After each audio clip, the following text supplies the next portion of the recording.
네, 이어서 지난 시간에 영상을 자르고 그리고 잘라진 영상에 맞춰서 음성의 볼륨이 줄어들도록 키프레임을 잡아 두었는데요. 계속 이어서 한번 다음 작업을 진행을 해 보도록 하겠습니다. 우선 영상이 잘려져 있는 부분이 있을 텐데요. 영상이 우리가 자르기 툴로 끊어 놓은 곳에서는 갑자기 영상이 끊기는 듯한 느낌을 받을 텐데, 이 부분에 전환 효과를 프리셋을 이용해서 한번 적용을 해보고, 그리고 그 영상 위에다가는 이런 식으로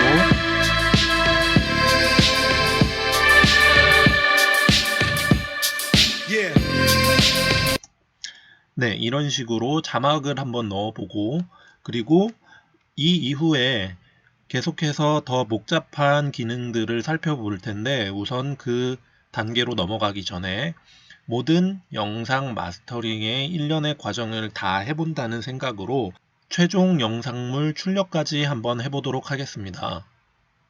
자, 이렇게 영상이 끊어진 부분에 이렇게 디졸브로 전환을 넣고 이렇게 자막이 들어가는 것까지 한번 해보겠습니다. 자, 우선은 지금 우선 적용이 되어져 있는 소스들을 다 지우고 여러분과 똑같은 상황에서 한번 다시 작업을 해볼게요. 자, 우선은 지금 화면 구성이, 패널 구성과 도구들의 모양이 제가 보고 있는 화면하고 다른 분들이 계실 텐데, 우선은 똑같이 환경을 맞춰주도록 하겠습니다. 여기 윈도우 메뉴를 클릭을 하시고 워크스페이스로 가면은 여기 아마 에디팅이라든지 뭔가 다른 곳에 체크가 되어져 있으실 텐데, 이럴 때는 올 패널을 한번 클릭을 해 주십시오. 그리고 워크스페이스에 올 패널로 이미 선택이 되어져 있는데도 불구하고 화면 구성이 지금과 다르다고 하시는 분은 여기 리셋 버튼을 한번 눌러 주시면은 다시 한번 초기화가 되는 것을 확인할 수 있습니다. 자, 그러면 우선은 우리가 프리셋을 적용을 시키려고 하는데, 장면 전환 효과의 프리셋, 이것이 어디에 있는지 그 기능의 위치를 한번 살펴보겠습니다. 자, 여기 보면은, 자, 지금은 인포 메뉴가 열려져 있을 텐데 우리는 여기는 사용하지 않을 거기 때문에 잠시 닫고 이펙트 탭을 열어주면은, 자, 여기에 보면은 쭉 몇 가지가 나와 있습니다. 자, 그러면 이 중에서 제일 위쪽에 프리셋 탭이 있는데, 우리가 활용을 하려고 하는 프리셋은 이 안에 있는 것은 아니고, 조금 밑에 보면은 비디오 트랜지션에 보면은 3D 모션, 디졸브, 페이지 필 몇 가지가 있는데, 우리는 그 중에서 디졸브 효과를 이용해서 전환 효과를 만들어 볼 거기 때문에 디졸브 탭을 다시 한번 클릭을 해줍니다. 자, 그러면 아딕티브 디졸브, 크로스, 딥 투 블랙, 딥 투 화이트 뭐 몇 가지가 있는데, 가장 심플한 것으로는 우선 크로스 디졸브를 한번 사용을 해보겠습니다. 프리미어에 있는 이 이펙트 탭 안에 있는 기능들을 적용을 시킬 때는 그 적용시키는 방법이 굉장히 단순한 편입니다. 적용하려고 하는 이펙트 또는 프리셋 선택을 하고 클릭 드래그해서 전환 효과를 만들고자 하는 부분에 가져다가 끌어다 놓으면 됩니다. 자, 그러면 적용을 아직은 시키지 않은 상태고요. 조금 타임라인 패널을 확대해서 한번 살펴보도록 하겠습니다. 타임라인 패널을 확대시킬 때는 키보드에 있는 플러스 버튼을 누르시면 됩니다. 플러스 버튼을 누르면 확대가 되고 마이너스 버튼을 누르면 축소가 됩니다. 그러면 적절한 크기를 원하시는, 작업하기 편하시는 비율로 조절을 하시고, 자, 우선은 먼저 지난 시간에 자르기 툴로 영상을 잘라낸 곳 이 부분에 영상이 어떻게 이어져 있는지 한번 확인을 먼저 한번 해보도록 하죠. 스페이스로 재생을 한번 해보면 이렇게 한순간에 컷 전환이 이루어지는 것을 볼 수 있을 텐데, 이거보다 자연스럽게 서서히 그 전 장면이 사라지면서 새로운 장면 역시 서서히 나타나게 한번 적용을 해보겠습니다. 크로스 디졸브 클릭을 해서 드래그를 해서 잘라진 경계면 이 근처에 가지고 가면은 이렇게 갈색 바가 생기면서 색깔이 변합니다. 이때 마우스 버튼을 떼면, 자, 적용이 완료된 것입니다. 어떻게 되었는지 한번 확인을 해보죠. 네, 자연스럽게 디졸브 효과가 적용이 된 것을 확인할 수 있습니다.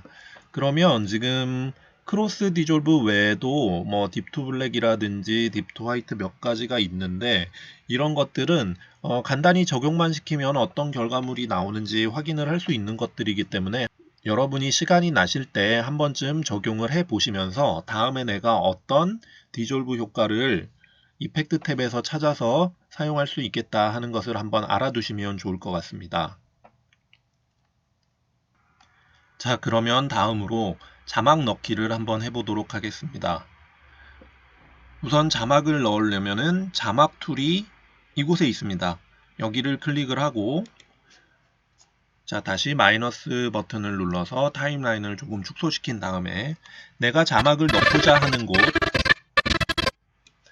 내가 자막을 넣고 싶은 곳으로 가서 프로그램 창에 화면 어딘가에다가 마우스를 클릭을 한번 해줍니다. 자, 그럼 이렇게 빨간색 박스가 생기면서 이제 타이핑을 할 수가 있습니다.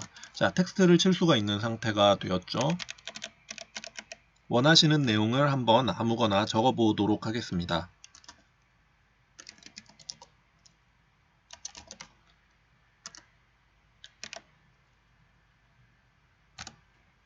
그리고 타이핑이 모두 끝났으면은 키보드의 오른쪽 1, 2, 3, 4 숫자 넘버 키패드 옆에 있는 작은 색 엔터를 누르면은 텍스트 편집 모드가 종료가 됩니다. 자, 그리고 우리는 다시 선택 툴을 이용을 해서 텍스트의 위치라든지 이런 것을 한번 조절을 해볼 텐데 여기를 클릭을 하셔도 되고 아니면 단축키 V를 누르면은 선택 툴이 바로 선택이 됩니다.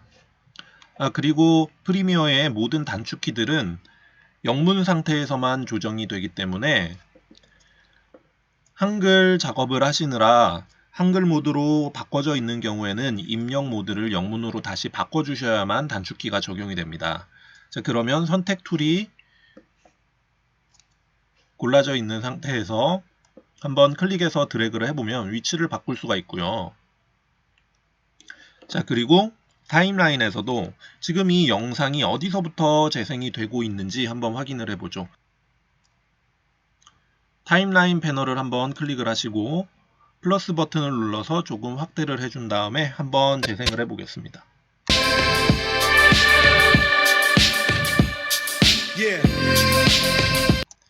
자, 텍스트가 나타났다가 사라지는 것을 확인을 하셨나요? 텍스트가 등장하는 시점은 바로 여기 비디오 채널 2번에 올라와 있는 텍스트 레이어가 시작되는 부분, 자, 이 박스가 시작되는 부분에서부터 텍스트가 나타납니다. 그리고 끝날 때도 마찬가지죠. 텍스트 이 클립이 있는 곳에서만 텍스트가 표현이 됩니다.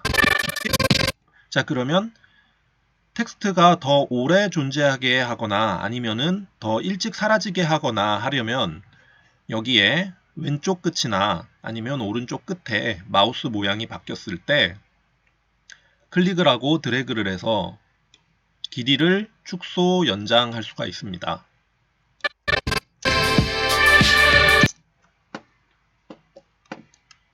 자, 이제는 이펙트 탭이 아니라 에센셜 그래픽 탭으로 한번 가보겠습니다. 에센셜 그래픽 탭으로 가면은 이 프리미어 프로라고 제가 입력을 했었던 이 텍스트 클립의 스타일을 수정을 할 수가 있는데요. 자, 여기에 이렇게 수정할 수 있는 옵션 메뉴가 활성화가 안 되어져 있으신 분들은 여기 텍스트 클립 선택이 되어져 있지 않았거나 혹은 선택이 되어져 있는 상태라 하더라도 에센셜 그래픽스 안에 보면은 내가 입력을 했었던 텍스트 소스 이 부분이 선택이 안 되어져 있는 경우입니다. 그래서 클릭을 해서 한번 선택을 해주면 수정할 수 있는 여러가지 옵션들이 활성화가 됩니다.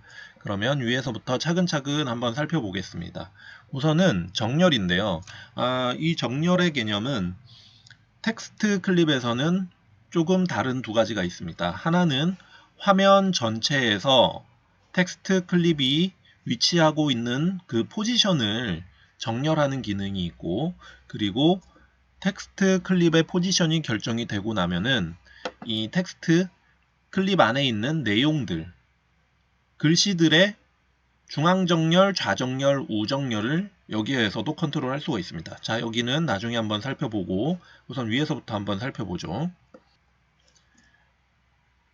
버티컬 센터라고 되어 있는 것을 클릭을 해보면 화면의 상하를 기준으로 가운데 지점에 텍스트 클립이 위치하게 됩니다.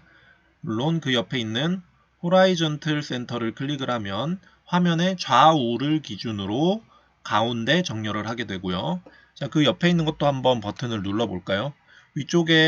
위쪽으로 정렬을 하려면 얼라인 탑, 얼라인 버티컬, 얼라인 바텀, 그 다음에 뭐 레프트, 라이트 이렇게 있겠죠. 자, 다시 가운데 정렬을 해주시고 이번에는 크기를 한번 조절을 해볼 텐데, 자, 크기를 조절을 해보면 조금 이상한 현상이 나타납니다. 일단 한번 조정을 해볼까요? 100이라고 되어 있는 수치를 클릭하고 키보드로 수치를 입력을 하셔도 되고 아니면 드래그로 간편하게 조정을 할 수가 있습니다. 오른쪽으로 드래그, 왼쪽으로 드래그 하면은 커졌다가 작아졌다 조절을 할 수도 있는데, 자, 뭔가 어색한 것이 한 가지가 있죠? 사이즈가 조절이 되는 그 중심점이 이 텍스트 클립의 가운데가 아니라, 자, 이 부근, 여기 어딘가를 중심으로 지금 조정이 되고 있는 것을 볼 수 있습니다. 자, 이게 바로 앵커 포인트라는 건데, 여기에 보면은, 자, 키보드의 왼쪽 위 ESC 버튼 아래쪽에 있는 물결 버튼을 한번 눌러보면 지금 작업하고 있는 선택된 패널이 확대가 돼서 화면에 꽉 차게 됩니다. 자, 그러면 여기에 한번 살펴보죠. 뭔가 관형 모양으로 생긴 원형 아이콘이 하나가 있는데 여기에 있는 것을 한번 가운데로 끌어와 보겠습니다. 자, 이렇게 대충 가운데로 끌어오셔도 되지만은 정확하게 센터를 맞추고 싶으시면은 클릭을 하고 컨트롤 키를 누른 상태에서 위치를 바꿔보면 이렇게 빨간색 가이드, 점선이 나타나게 됩니다. 이때 가로, 세로, 빨간색 점선이 모두 나타났을 때 위치를 하게 해주면 정확히 센터를 맞출 수가 있습니다. 그러면 다시 물결 버튼을 눌러서 화면을 원래대로 되돌리고요. 자, 그리고 여기에 있는 프로그램 결과창이 너무 작으면 이렇게 마우스 클릭해서 조금 확대, 축소할 수 있습니다. 자, 이제 사이즈를 한번 다시 조절을 해보죠. 이번에는 센터를 중심으로 글자의 크기가 늘었다 줄었다 하는 것을 확인할 수 있습니다. 자, 그러면 적당한 사이즈를 지정을 해주고, 자, 이 밑에 있는 것은 오퍼시티인데 얼마나 투명하게 만들 것인가. 사실은 투명도의 개념이 아니라 불투명도의 개념이죠. 어차피 이 수치만 서로 이제 0과 100의 개념이 바뀔 뿐 투명도와 불투명도는 그냥 똑같은 개념으로 생각을 하시면 되겠습니다. 우선은 정확한 명칭은 불투명도입니다. 자, 그 다음으로는 문단 안에서의 텍스트 정렬, 센터 정렬, 좌정렬, 우정렬인데, 자, 지금 센터 정렬로 해놨을 때 가운데 위치하지 않게 되네요. 다시 한번 컨트롤을 눌러서 센터를 가운데로 맞춰줍니다. 정확하게 완전히 센터에 오지 않아도 괜찮습니다. 지금은 기능들을 살펴보는 시간이기 때문에 너무 정확하지 않아도 되니까 연연하지 마시고 다음으로 넘어가 볼게요. 자, 우선 센터가 바뀌었기 때문에 정렬을 다시 한번 해주고, 자, 문단 내에서의 좌정렬, 중앙정렬, 우정렬, 자, 이 정도만 알아두시면 됩니다. 자, 이 정렬이 되는 기준이 아까와 마찬가지로 여기에 센터를 의미하는 파란색 동그란 관역, 이곳을 중심으로 정렬이 된다는 거 유념하시고요. 자, 이제 밑으로 한번 내려가 볼까요? 자, 이게 기본 옵션에는 스트로크하고 섀도우가 아마 꺼져 있을 겁니다. 그래서 여러분이 지금 작성을 하신 텍스트 클립에는 테두리와 그리고 그림자가 없는 상태로 아마 이러한 형태를 띠고 있을 겁니다. 자, 여기서 하얀색 박스 여기를 클릭을 하시면, 자, 선택되어져 있는 색깔에 따라서 이게 하얀색이 아닐 수도 있습니다. 어쨌든 여기 박스를 클릭을 하시면 글자의 색깔을 지정을 하실 수가 있습니다. 원하는 색상을 지정을 하시고요. 자, 그리고 배경하고 지금 텍스트 클립의 색상의 톤이나 명도가 좀 유사한 레벨이면은 눈에 띄지 않기 때문에 여기 스트로크도 한번 추가를 해 보겠습니다. 스트로크의 색상 역시 여러분이 원하는 색상으로 하나 선택을 해서 적용을 해 주시고요. 자, OK를 누르시고요. 그리고 스트로크의 두께는 여기에 포인트로 결정을 할 수가 있습니다. 역시 적절한 크기를 지정을 해주시고, 자, 지금은 뒤쪽에 있는 배경과 그리고 텍스트 레이어의 테두리가 나름 눈에 잘 띄는 상태로 표현이 되어져 있지만 또 명도와 색깔에 따라서 흰색도 보이지 않는 경우가 있을 수가 있어요. 그럴 경우에는 섀도우까지 추가를 해주면 조금 더 괜찮습니다. 자, 섀도우를 넣어주게 되면은 뒤쪽에 있는 영상 클립과 그 다음에 텍스트 클립이 서로 약간 분리된 것 같은 느낌이 들기 때문에 눈에 훨씬 더 잘 띄는 효과를 나타낼 수가 있습니다. 그리고 그 아래쪽에 보면은 이 그림자 역시 불투명도를 따로 컨트롤을 할 수가 있고요. 그리고 그림자가 내려가는 방향을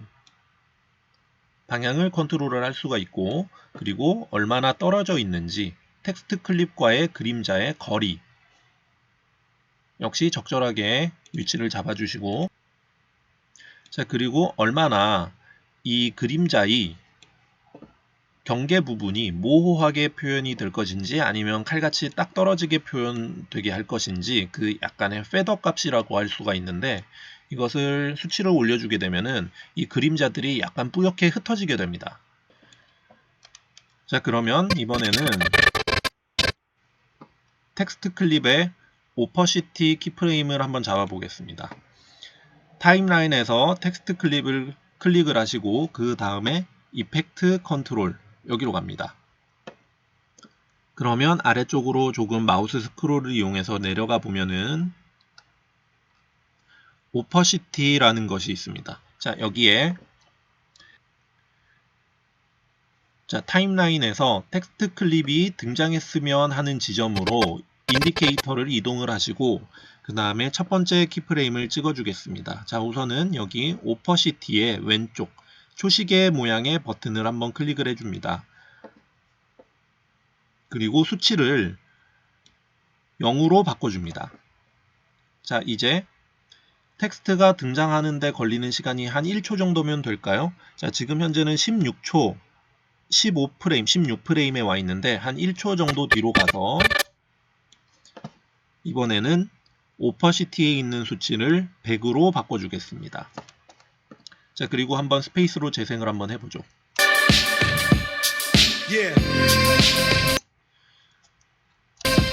자, 그리고 텍스트 클립이 화면에 등장해서 계속 지속되었으면 하는 시간을 충분히 확보를 해둔 다음에 다시 한번 이펙트 컨트롤 오퍼시티 여기에 보면은 다이아몬드 모양으로 되어 있는 부분 마우스로 한번 가져가 보면 Add 키프레임이라고 되어 있는데 여기를 클릭을 한번 해줍니다. 자, 그러면 텍스트 클립이 등장하는데 걸리는 시간이 1초 정도였으니까 이번에도 한 1초 정도 시간 동안에 걸쳐서 텍스트 클립이 사라지면 될 것 같습니다. 그러면 역시나 21초 17프레임에 있는 인디케이터를 1초쯤 뒤로 이동을 해서 이번에는 숫자 오퍼시티 수치 100으로 입력이 되어져 있는 것을 0으로 바꿔보겠습니다. 자, 그럼 한번 이 부분을 재생을 한번 해볼까요?